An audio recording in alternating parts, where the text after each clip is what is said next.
Hey, so I thought I'd take a few minutes to talk to you while I'm downstairs here working on the man cave.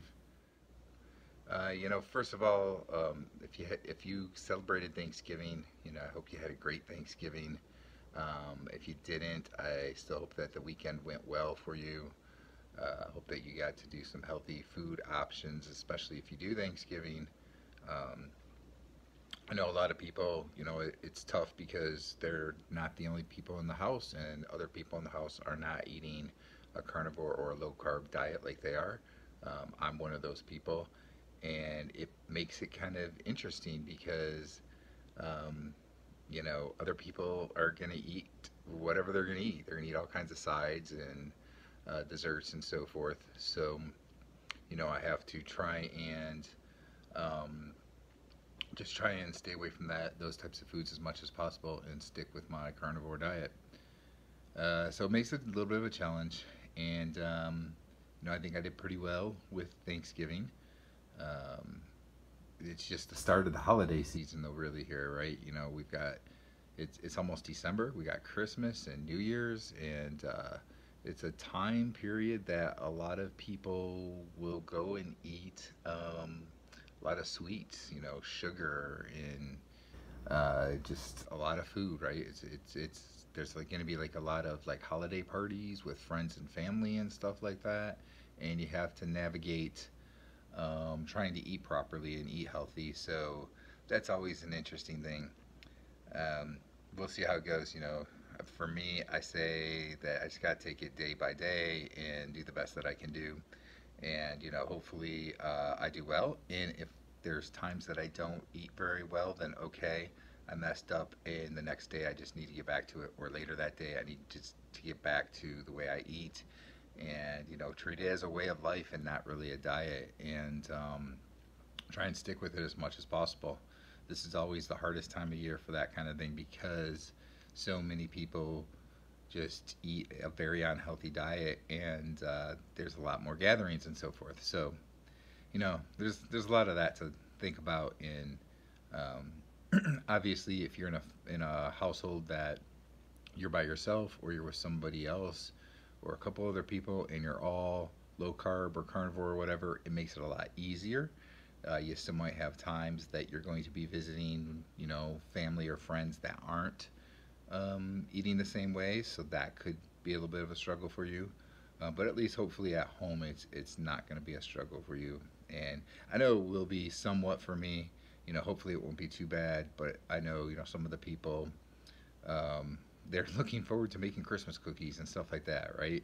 So there's going to be lots of temptations in the house, and a lot of chances for me to think about things and make sure that I eat healthy and stay away from the bad stuff because I want to continue to feel like I do.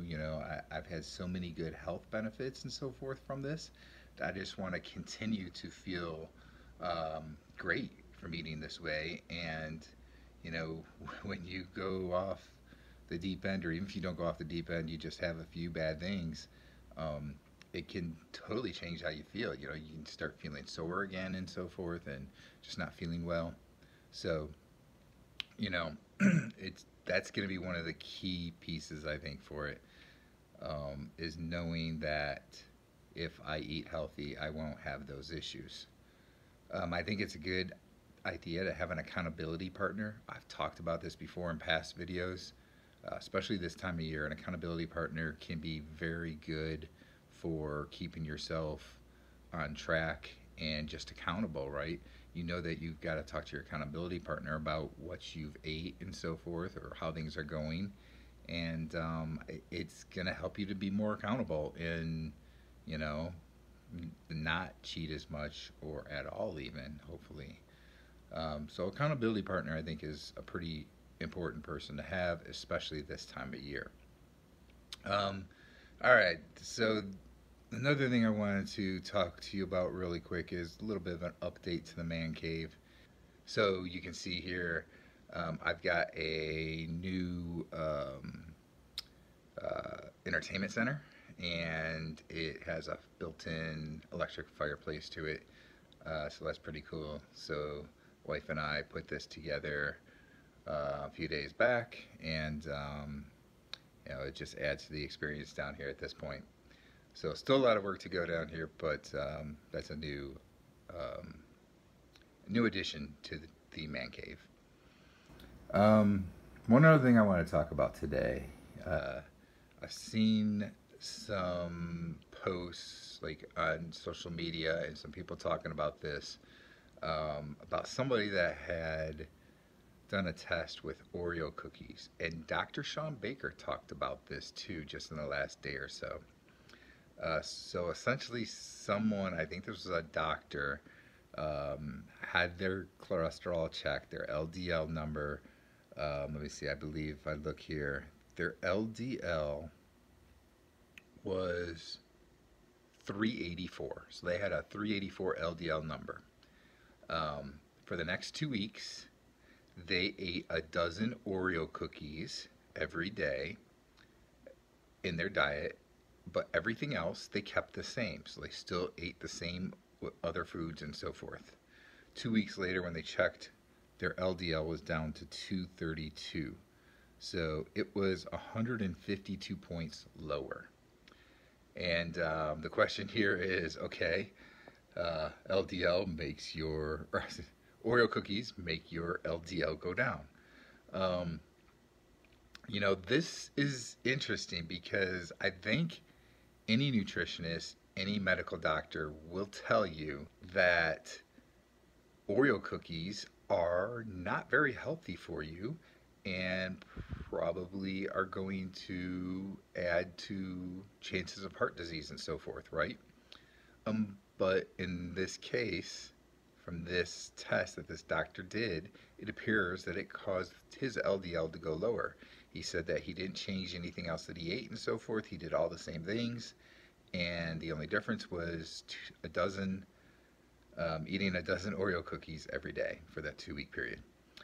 So this is very interesting, and if nothing else, I think it forces you to really question the role of cholesterol, LDL, in heart disease or anything like that, right? How does eating something with sugar in it and that's something that's bad for you cause your cholesterol to go down? I think there's a few hypotheses to that. Legitimately, things that could be causing it. It's a very more technical thing for doctors, I think, to discuss. So I'm not going to go into that, but it's interesting, and I think it makes you really question if we really know much about LDL and how it works. And if you are one of those people that believe that LDL does cause, high LDL causes heart disease and so forth, a higher risk of heart disease, then this is interesting. I think you've really got to question whether or not that really is true. I think maybe at the least we really don't know, and it's just another thing that we're guessing at, because when you look at it, you can't have any real studies that are legitimate, right? Like, you've got people locked in a room with basically the same DNA, and one eats a certain way, another one eats a different way, and then you see the outcome over years and years and years, right? There are no studies like that exist, because you're not going to lock somebody up in a room and so forth. You'd have to have like maybe a set of twins or something like that, and that's just crazy. So all tests that we have anyway are so flawed to begin with, because people tell you how they ate. They might not say exactly what they ate. They might forget, or they just might not want to say exactly what they ate and so forth. People have different, makeups in their body as to how things work. So somebody might be able to eat more of something than someone else and show different results on their test results. So we really don't have any scientific evidence on eating a certain way or eating another way in that regards, right? We know that there are certain toxins in like plant foods and stuff like that that you can talk about. We know that people do have issues where they have um, you know different things that happen, different autoimmune diseases and so forth. And when they eat a certain way on a low carb diet or on carnivore, they get rid of those issues.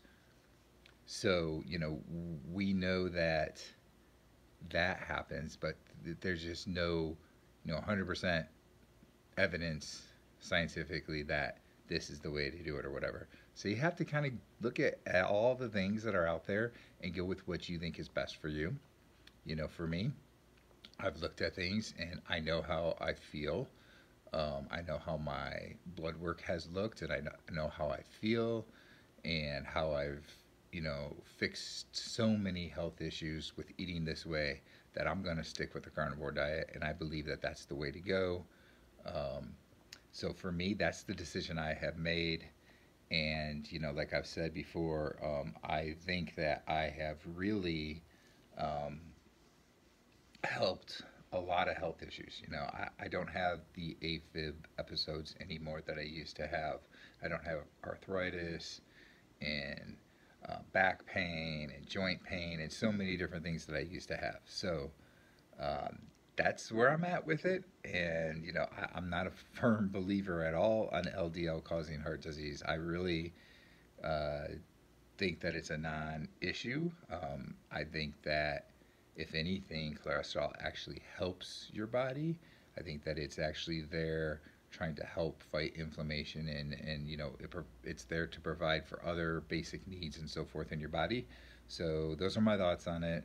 Let me know in the comments what you think about that, what you think about the whole thing that came out with the Oreo cookies, with the guy that ate a dozen Oreo cookies every day. Um, and let's just have a little bit of discussion about it in the comments. Um, in terms of this week, I have a live stream coming up this Wednesday with Carnivore Soldier. It's his Wednesday Hump Day meetup, so I'll be on that live stream. I believe that's at 8:05 Eastern Time. And then Thursday is a low carb football party with Greg and myself. I think there's going to be a little bit of a sardine challenge in that video on Thursday, so on that live stream. So definitely want to check that out. So that's about it. I'll talk to you guys later.